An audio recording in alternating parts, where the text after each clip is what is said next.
Hey, bonjour tout le monde, bienvenue dans une nouvelle vidéo dédiée à GitLab. Dans cette 14e vidéo dédiée à GitLab, on va s'intéresser aux rôles et aux permissions, donc quelque chose qui est très important dans GitLab. On n'en a pas parlé jusqu'ici très volontairement au niveau des tutos qu'on a fait, des premiers tutos qu'on a pu faire jusqu'ici. Pourquoi? Parce que je voulais simplement qu'on puisse avoir un petit peu, voir un petit peu le périmètre qui incombe à GitLab, que ce soit les dépôts, les issues, les merge requests, etc. Donc on n'a pas tout vu non plus, mais bon, je pense que c'est à peu près le bon moment pour en parler, même si vous allez voir, c'est pas forcément grand chose. C'est quelque chose qui est très intuitif. Il faut comprendre un petit peu l'imbrication des choses. Alors il y a de la documentation, bien sûr, qui existe dans ce domaine. Vous avez la documentation en ligne, donc qui est celle-ci, où on va retrouver donc sur cette page notamment une matrice qui est très importante. Vous allez voir pourquoi. Tout simplement, si je déroule, eh bien on a vraiment énormément, je vais zoomer un petit peu, énormément de détails sur les différences entre chacun des rôles et les permissions par rapport à ces rôles. Alors on a très exactement 5 rôles qui existent au niveau de GitLab pour chacun pour attribuer à vos membres. Donc on a le guest, on a le reporter, le développeur, le maintainer et le owner. Bien sûr, tout ça se gère, on va le voir juste après, au niveau des projets principalement, qui est la brique unitaire, ou des groupes, on va le voir également. Donc bien sûr, on y va crescendo, et s'ajoute à ça un rôle qui est celui qui est au-dessus de tout, c'est tout simplement le rôle d'admin. Donc ici, on va retrouver ensuite les actions qui vont être classées par type de service au sein de GitLab. Par exemple, ici, on a le service Analytics qu'on n'a pas vu, on a la CI/CD, on va retrouver le GitLab Pages, on va retrouver sur les issues également, on va retrouver les merge requests, etc. Donc c'est vraiment à creuser assez si vous voulez vraiment avoir du détail sur la finesse des choses. Après, les choses sont assez aussi intuitives sur le découpage des rôles, le guest étant, si vous regardez, plutôt quelqu'un, alors si on regarde au niveau des projets, voilà, vous voyez que le guest au niveau des projets, il a pratiquement le droit de rien du tout, si ce n'est que juste regarder finalement et de rien créer. Le reporter, lui, il va avoir le droit juste de créer des choses qui sont sans impact, vraiment le minimum du minimum d'impact au niveau du projet en question, c'est-à-dire vous voyez qu'il va pouvoir créer simplement des choses à partir de code existant, ou voilà, sur d'autres, on va pas détailler complètement tout.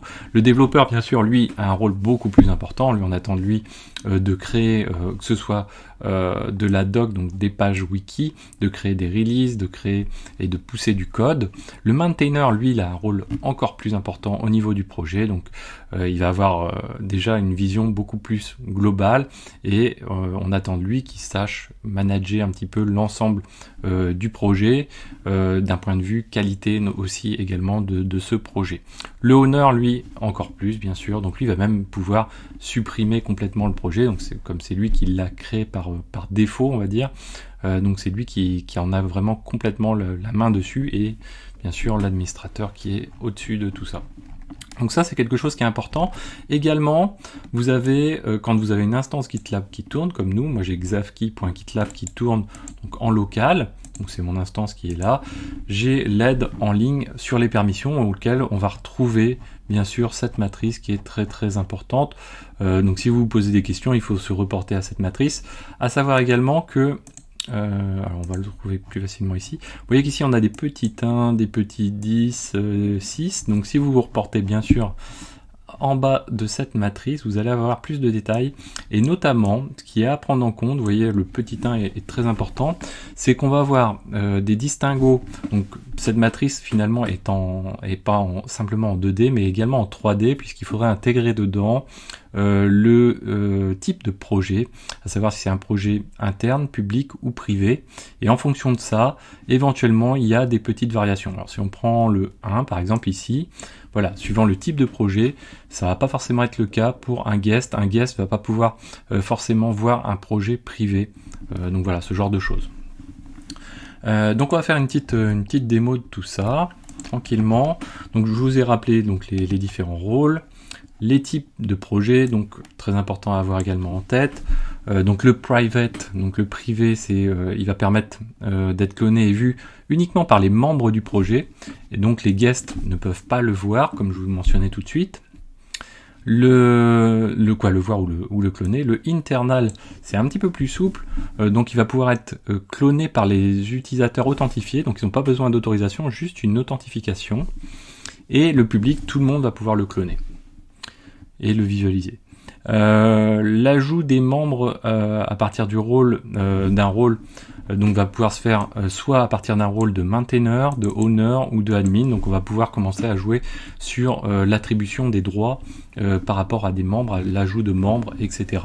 Donc tout le monde bien sûr ne peut pas le faire, c'est pour cela simplement que ça démarre simplement au niveau mainteneur et ensuite bien sûr plus de droits à l'owner et à l'admin. Alors, il y a 2 niveaux où on va pouvoir gérer les membres, au niveau du projet, je vous le disais, et puis également à un niveau plus global, au niveau du groupe.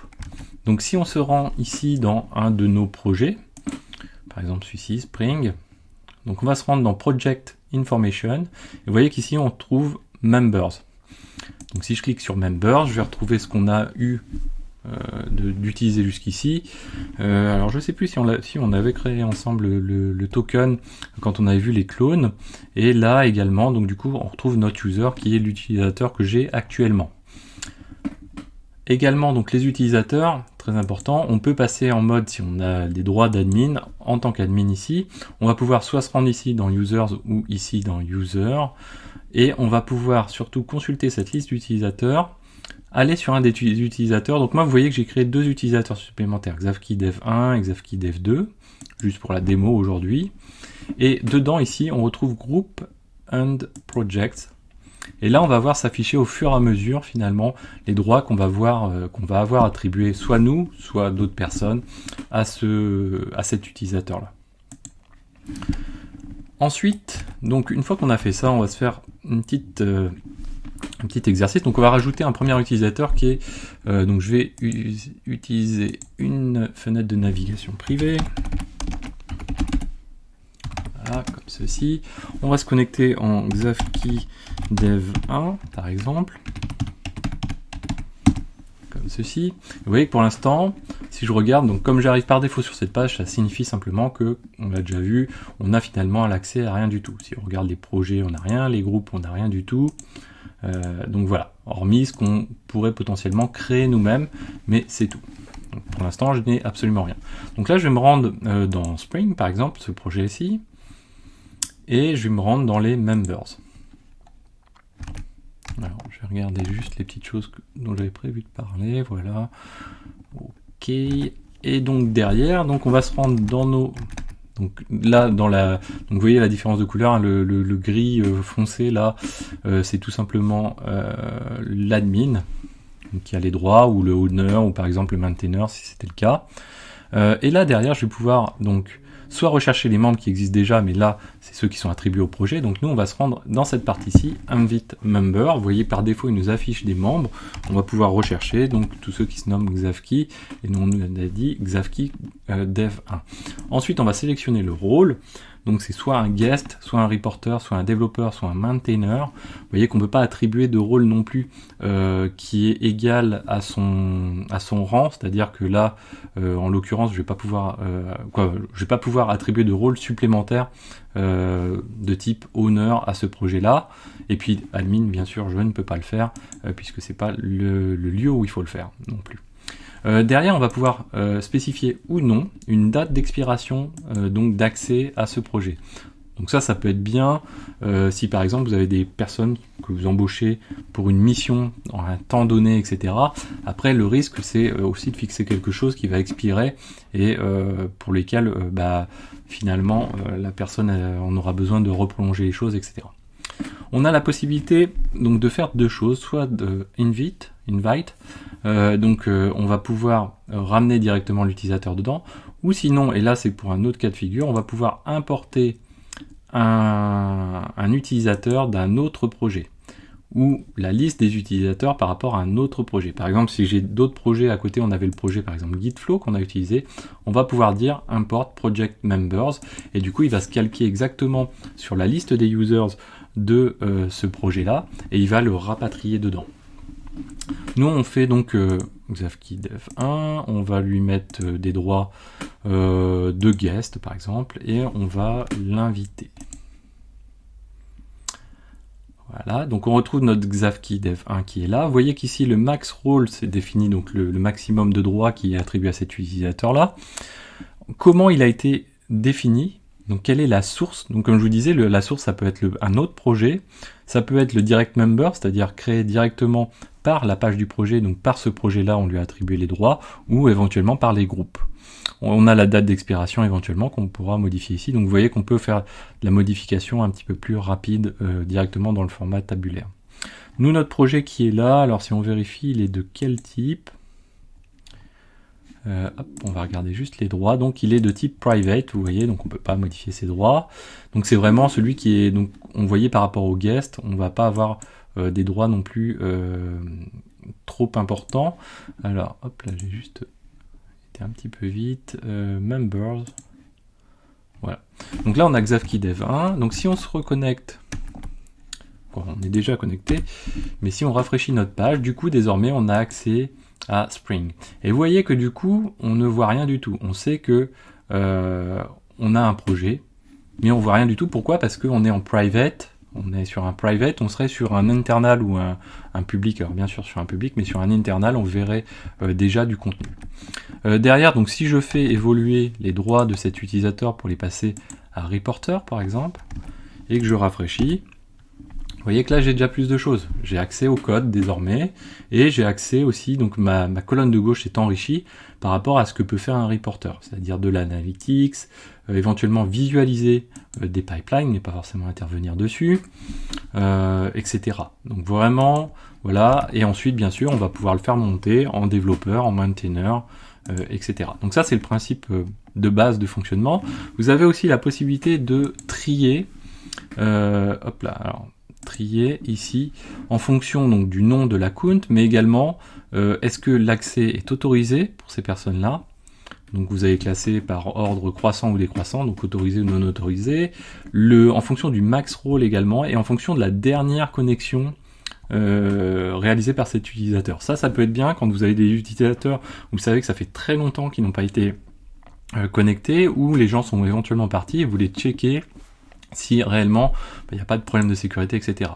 À savoir que vous perdez pas forcément, vous perdez pas les informations relatives aux utilisateurs non plus dans GitLab. Donc là c'est une première chose. Deuxième chose, nous ce qu'on veut faire c'est désormais ajouter un utilisateur par rapport à un groupe. Donc pour cela, ce qu'on va faire, on va se rendre dans nos groupes ici. Hop, je vais ouvrir une deuxième page, ça va plus vite. On va se rendre dans un groupe. Alors mince, hop là, groupe. Alors j'ai qu'un seul groupe, c'est pas forcément terrible. On va créer un autre groupe, on va l'appeler voilà, un groupe blanc, on va l'appeler G2 par exemple. Donc il s'appelle comme ceci. Mince, j'ai pas créé de groupe, j'ai créé un projet. Hop là. Ah oui, on peut créer aussi des sous-groupes. C'est vrai que j'en ai pas trop parlé. Donc nous on va créer un groupe tout simplement. Voilà, comme ceci. G2. Voilà. Et on va le créer en tant que, peu importe, là pour le coup ça va pas changer grand chose à ce niveau là, on va le créer comme ceci. G2, ce qu'on va faire c'est qu'on va lui ajouter donc des membres, donc toujours pareil même si on est dans les groupes, mais ça marche comme les projets, on peut cliquer sur members, et on va rajouter ici donc Xavki, et on va ajouter Xavki dev2 dedans. On va pas trop se prendre la tête sur les droits, on va le mettre par exemple développeur, invite, et du coup on a deux utilisateurs, moi qui viens de le créer et un autre utilisateur. Si je reviens sur ma fenêtre ici de projet de mon membre, de projet Spring, où je suis dans ma liste des membres dans lequel on a rajouté tout à l'heure juste Xavki dev 1, je vous disais tout à l'heure, on peut utiliser le clic sur Import ici, et on va pouvoir utiliser, donc aller rechercher sur d'autres projets éventuellement un utilisateur. Éventuellement, on va pouvoir aussi faire un petit peu de la même manière, utiliser les utilisateurs d'un groupe, et à ce moment-là, rechercher dans les groupes, voilà, de cette manière-ci, hein, en switchant, et dire voilà, tous les utilisateurs de ce groupe-là ont un niveau maximum de, par exemple, reporter. Donc là, désormais, dans ma liste, alors, où est-ce qu'il est arrivé? Voilà. Donc, Désormais, dans ma liste, j'ai deux colonnes ici. J'ai les members, donc les membres issus finalement du volet membres, qu'on retrouve ici, et les groups, c'est-à-dire les utilisateurs qui vont être hérités de groupes, donc qu'on retrouve ici. Et là, du coup, on retrouve G2 qui se situe à ce niveau-là, et on voit que tous les utilisateurs du groupe G2 sont importés ici en tant qu'utilisateurs. On peut aussi également donc vérifier notre Xavki. Donc on va faire comme ceci, on va se rendre par exemple dans Admin, et on va aller dans Users, et on va prendre Xavki Dev2 ici, et on va aller dans Groups and Project, et là on voit qu'on fait bien partie du projet G2, et dans ce projet G2 en fait on est en mode héritage, vous voyez qu'on va retrouver ici, hop,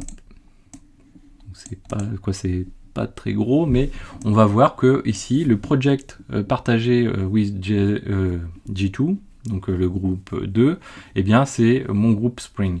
En fait, donc du coup, ça veut dire que simplement les utilisateurs ont été partagés avec. On va pouvoir retrouver donc dans G2 également les membres du groupe G2. Voilà, on peut également retrouver donc ceux d'un autre groupe de cette manière-là. Là, on est dans le volet admin de toute façon. Voilà pour cette partie-là. Quoi d'autre encore? Ouais, ça on l'a vu. Donc on va revenir à notre projet Spring. Ici, Members. Donc on retrouve nos utilisateurs. Donc vous voyez que pour retrouver la liste des utilisateurs, finalement, on ne les retrouve pas dans Members, notre Xavki Dev2, même s'il y a accès. Donc on peut faire un petit test. On va se déconnecter. Hop, voilà. Sign out, Xavki Dev2, comme ceci.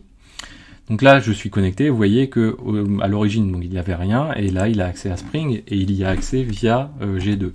Donc ça, c'est quelque chose qui est important à avoir en tête, c'est que si vous voulez avoir la liste des utilisateurs d'un projet en question, vous vous rendez ici, vous avez les members, et éventuellement, si vous avez utilisé l'option d'héritage, vous avez également les groupes. Donc derrière, il va falloir relister les membres du groupe G2 pour pouvoir avoir la liste en question. Et puis éventuellement, donc vous avez l'import qui est un petit peu différent. Donc là, c'est l'import d'un autre projet, pas d'un groupe, c'est forcément d'un autre projet. Et on va le retrouver. Alors, on pourrait le faire, tiens. Ce que je vais faire, je vais revenir à Spring. Members, on va supprimer le groupe G2 qui est là, voilà, on va dire hop, nous on n'en veut pas, donc du coup à côté si je rafraîchis ici, hop, j'ai plus rien bien sûr, et derrière ce que je vais faire, je vais rajouter donc je vais aller dans un autre de mes projets, le Gitflow par exemple, et je vais dire dans mes members de Gitflow, je vais rajouter Xavki Dev2, donc on va le retrouver ici, voilà, je vais dire que lui il est développeur également ici. Et donc si je retourne dans mon Spring ici, on peut tester l'import pardon, qui est là, où on va pouvoir dire voilà, dans ce projet Spring, je vais aller chercher les utilisateurs de Gitflow d'un autre projet et je vais les importer. Et donc là désormais, si je regarde, je vois que j'ai Xavki Dev2 que je trouve d'arriver nouvellement, puisque je l'ai importé à partir d'un autre groupe. Ensuite, si vous voulez supprimer, c'est pas compliqué. Ici, vous avez le Remove Member. Donc, pour vous aider, vous avez la sélection possible. Vous avez aussi les recherches enregistrées également, récentes. Et vous avez surtout, ce qui est sympa aussi, c'est le Last Sign-in. Donc, il va permettre de voir que, vous voyez, Xavki Dev2, c'est bien le dernier sur lequel on s'est connecté. Et les autres, ça fait déjà un peu plus de temps sur lequel on s'est connecté avec. Voilà, donc je pense que c'est à peu près tout pour ce volet dédié au rôle et aux permissions. Donc très important, surtout la matrice, c'est quelque chose qui est vraiment très très important. Alors je ne dis pas l'avoir en tête, mais avoir en tête qu'il y a 5 rôles, de toute façon vous ne pouvez pas y couper, mais que ces rôles aussi peuvent avoir des petites variations par rapport aux différents types de projets, s'il est privé, interne ou public. Et voilà, donc j'espère que cette vidéo vous a plu, n'hésitez pas à la partager, à mettre des pouces bleus, à commenter, et moi je vous dis à très bientôt sur Xavki.